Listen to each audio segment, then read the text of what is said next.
To tea or not to tea? That's the question that we're going to answer today.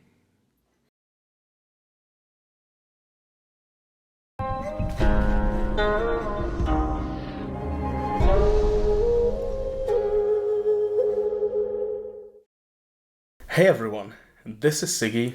And this is Gabriele from nannuoshan, where we share the pleasure of drinking and discovering genuine farm tea. And today we are not going to discover actually a new tea. We are going to drink Jing, which is actually already sold out, so it's not really new. But what we want to share with you is actually a question that came up on some of the comments of some YouTube videos where you guys asked when to drink tea. When is a good time to drink tea? When we drink tea, maybe to give you some inspiration, or also when it's not good to drink tea. So since in these days I'm visiting a city, Sigi, in Bayern, near München we are, near Munich, then we thought sharing just a little bit our experience with tea. And I have a first question to Sigi while I'm going to open this pouch, and is, do you actually drink tea every day? No, absolutely not. How often? It's kind of hard to say. I've noticed that I don't usually drink as much tea in summer, and for me it also often depends on how often I drink together with other people. So more in winter, more in cold months? In general, I guess that kind of goes along with my preference for like aged shampoo, because that one does hit a bit better in winter, from my experience. And like recently I haven't been drinking a lot of tea because I usually like to relax when I drink tea, and I had exams, so I was doing the opposite of relaxing. So you say when you're not relaxed, you tend, when it's not a relaxing time, you don't tend to drink a lot of tea. Yeah. Okay, I see. Well, as for me, I also don't drink tea every day, and surprise, surprise.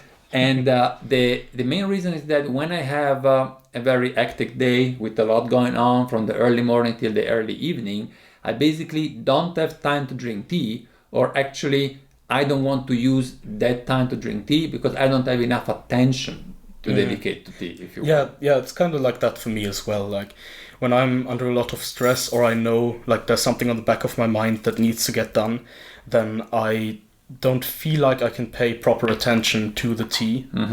And that kind of session isn't usually worth it for me then, if that makes sense. Yeah, I see. Yeah, that's pretty much really the same for me. And let me add another way. Do you drink tea at breakfast, or haven't drink tea at breakfast? I don't usually have breakfast, to be honest. So no. I'm taking full advantage of the student life by waking up. For lunch. Pretty much, yeah. That's good. Yeah, in my case, I change breakfast from time to time. I mean, it really depends. I think when really I drink tea for breakfast is usually in weekends. When I have a longer breakfast, also with bread, and I take my time, then I really like to do a very good tea to pair with the breakfast. That sounds nice. Yeah, that's something I do. And I find myself most of the time going for black tea in the morning. Not necessarily a very bold black tea. I like something still aromatic, but at the same time somehow I associate black tea for breakfast. Yeah, kind of makes sense. And so certainly I would say that breakfast is a good time, in particular if you can find some tea that matches well with the food, and also if you are not really an early coffee drinker. I would say that's something that. And otherwise, Sigi, when do you drink tea during the day? I usually have a fairly specific window that is. So time window, or kind of. I mean, it's sort of relative, but I usually take maybe about 90 minutes to 2 hours after lunch to sort of settle in and start doing other things. And after that is often when I consider starting a tea session if I'm in the mood for it. And for me, I drink shangpua like probably 90% of the time. So usually about within, let's say, 2 hours after I finish drinking the tea, I'm gonna want to have another meal. So I tend to time my tea sessions in a way where they're almost exactly between my two main meals of the day. This kind of has a functional meaning to you that the tea promotes also somehow appetite. Yeah. Yeah, I see. So let's see how this tea, and this is a kind of tea that really promotes appetite as well, a green tea. In fact, actually it promotes so much appetite that if you drink it early in the morning on an empty stomach, you will even start feeling really hit on the stomach. So usually you don't want really to drink tea, especially green tea or shampoo early in the morning or very far away from meals. In both directions, like it's okay if you drink a green tea just before a meal, so on an empty stomach, but then you get something into your stomach fairly quickly, so that would be fine. And the same is for fresh shang. Yeah. I've definitely done it a couple of times in the past where I woke up and received a new tea delivery before having had food, and then I'm so excited for the tea that I just don't wait until I've had lunch. I see. Makes sense as well. Another situation where I really associate tea with an activity is actually with sport, and it's different if it is before or after. So it's like for me, after doing sport, especially if it is in summer, it doesn't have to be sport. It can be also a hike, or it could be that I go out for a walk and it's pretty sweaty, very hot. So kind of like physical activity. Activity in general. Then where you really think you want to drink something and hydrate yourself, hydrate your body, then something I like to go for is mineral tea. So I like Dansong a lot because that gives me that mineral feelings. Might be right, might be just a feeling, but I really feel myself reinvigorating with the minerals of the tea. It's more a sensation than maybe really scientific, but that's something I really like after the sport. Sometimes even green tea to cool down. Yeah, it doesn't matter that it's hot, although usually green tea like this one is not as hot. You can easily keep the cup. But green tea has that cooling down effect of your body. So whenever you feel too hot and you want to cool down, you don't necessarily have to drink cold water where your body might react actually, producing even more heat. But to compensate that, but you can drink something hot but refreshing at the same time. Before sport, since I don't do sport on a full stomach, I have to pay attention to what I drink. If you drink a green tea and then you go for a run, no good. So sometimes I get up in the morning, I usually run in the morning, then I take some cookies or some dry biscuits, not much, with some black tea that hydrate me after the night, and then I go out for sport. So this is also another situation. And if you guys have some experience of combining actually sport and tea, let us know in the comments below. How do you like to do that? Might be different than what I do. That actually reminded me of something what you just mentioned with the like cooling feeling, because that's like one of the base things in traditional Chinese medicine, isn't it? With the whole like cooling, warming, etc. And something I've been curious about, because I wonder if you could do a similar thing, because obviously like this exists in the Chinese cultural context because it's like so ingrained there. I wonder if you could sort of make a similar theory of how tea functions for the kind of ancient theory of the four humors that exists in Western culture. Yeah, I mean, something we should try. Oh, good. Yeah, what I usually do with green tea, and in this case, I'll take the leaves back in my brewing vessel. I like to brew green tea in a glass, and then I pour a tiny bit of water so that I don't have the leaves that are in too much contact with air. Since we are talking here for a while and waiting between, so they do not oxidize further. That's kind of similar to how people often drink green tea in China, isn't it? Where they essentially always keep the glass half full. Keep, because they also don't care about bitterness, so the glass is always, you steep the leaves for very long.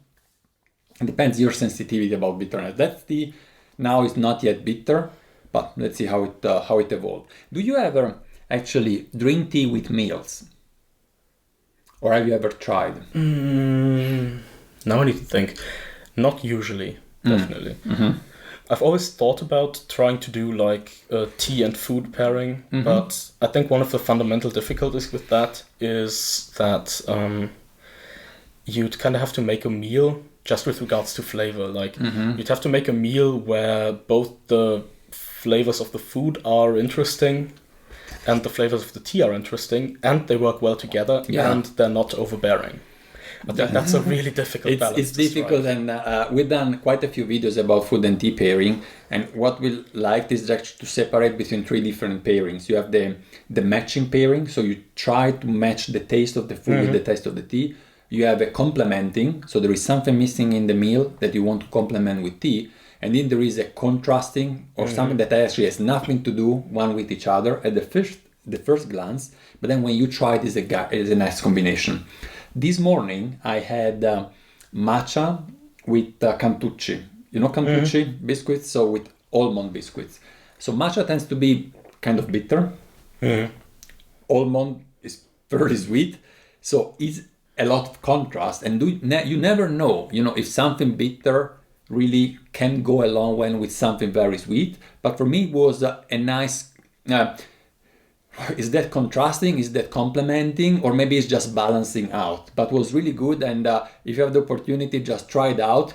And I didn't have any stomachache at all, but I had a stomachache, but I had a lot of cantucci. So, And for the tea pairing, I like to do. I don't do it very often, but sometimes when I invite people over and I do several courses, I like to tell everyone, don't bring any wine bottles, and I'll do the pairing. Something that is also done more and more in fine dining restaurants, where you can have a wine pairing along with your courses and your meal, or you can have a tea pairing actually. Yeah.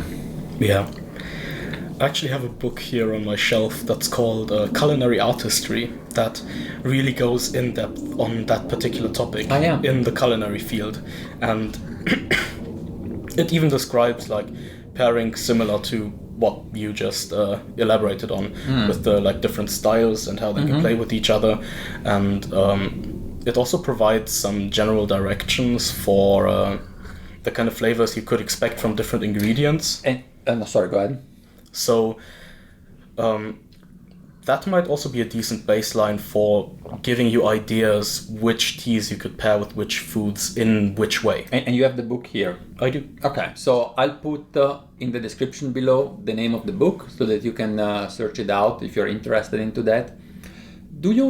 How is about, we are doing Gongfu Cha. In our video you always see Gongfu Cha and everyone has his own style with the amount of leaves, but do you kind of tune the brewing method with the activity or the time of the day or whatever? Do you have a different way you brew tea? Because like in my case, not really. I tend to do, if I have a tea, I like it in a certain way. It doesn't matter when during the day. I tend really to stick to my amount of leaves and the same processing. So it's kind of weird maybe for me, because for like most of the time I also have my sort of dedicated method, and I do measure the volume of leaves that I use, and I have like my general guidelines. So with a scale or yeah. But when it comes to steeping time, I never measure it. I always go by sort of feel and the prior experience I've had with the tea to give me an idea of where I want to be in that regard. But there is one different method that I've tried lately that's just something completely different, which is the name I know it by is called bowl brewing. Bowl brewing, okay. Yeah, and I usually take a cup. I fill the cup with water, and then I put in maybe like no more than 2 or 3 tea leaves. In the cup. Yeah, and as the water slowly cools down to drinking temperature, the tea gets steeped, and it's a very light tea. And you keep on drinking while it steeps? No, I completely wait until the water is cooled down. I don't drink. So how long do you wait then? I'd say somewhere between 5 to 10 minutes usually.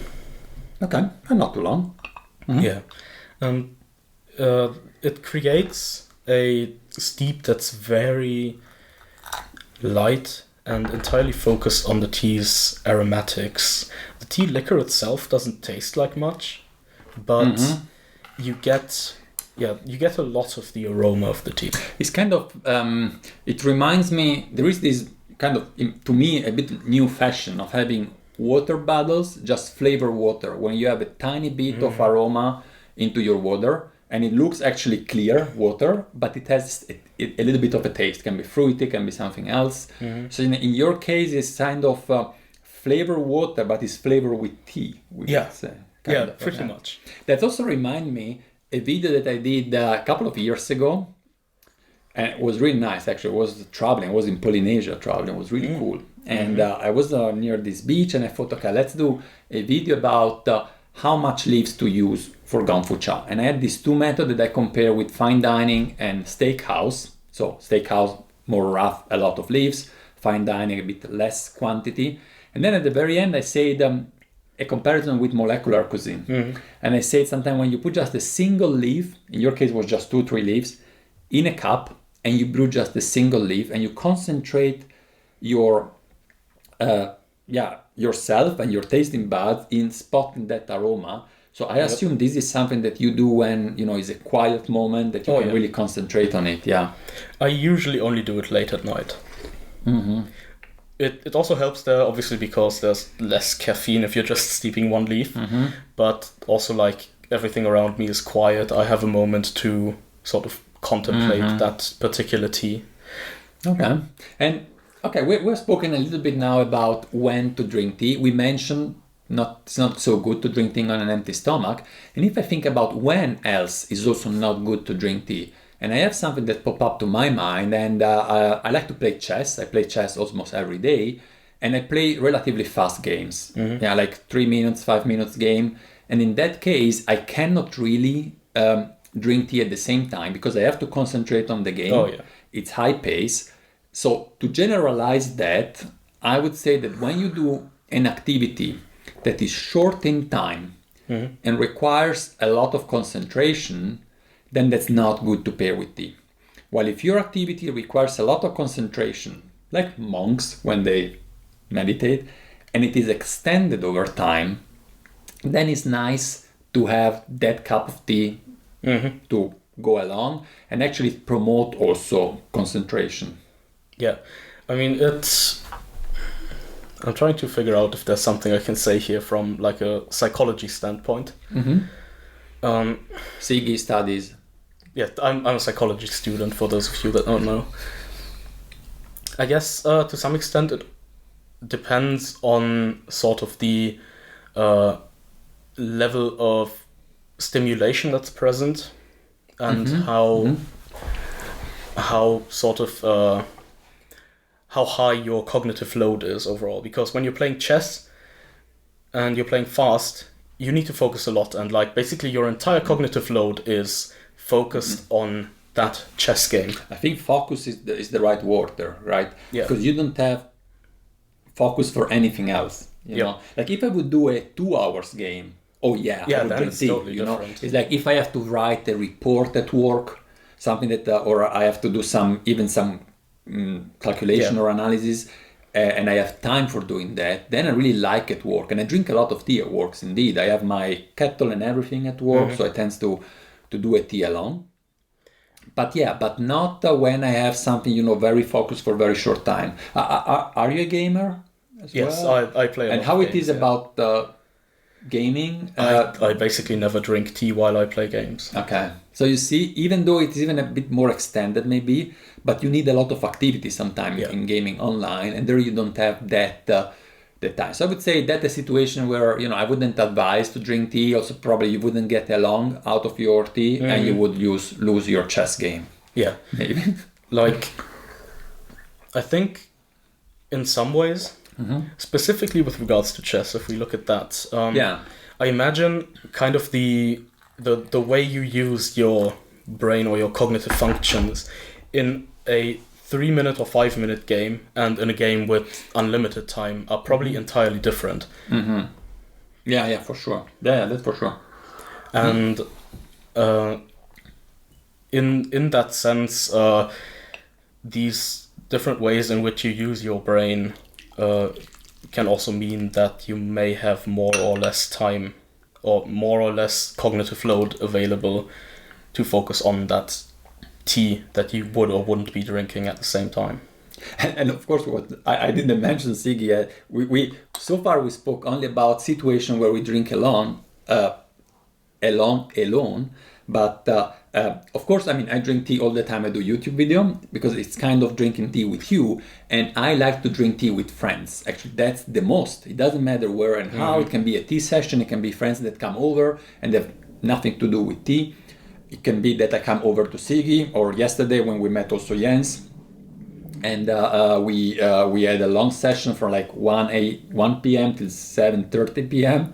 Uninterrupted free drinking. It's like tea is meant for sharing, and whenever you have the opportunity to enjoy tea with someone else, even though the topic of that discussion is not tea, just to accompany you along, then it's certainly a good opportunity. Oh yeah, definitely.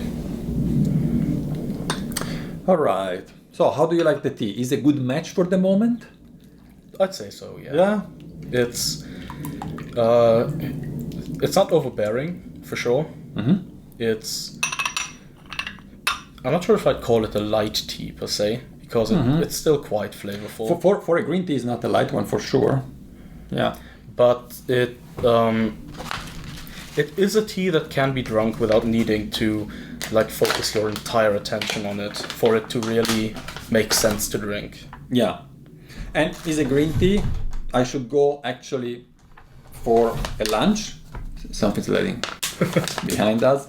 And that stimulates a bit my appetite. And also, despite actually being already kind of late in summer, or even no more summer, it's still a very hot day today. Oh, yeah. And we have lamps around us for illumination that brings additional heat. So this tea definitely helps to feel a little bit more cooled down. Yeah, I'd agree.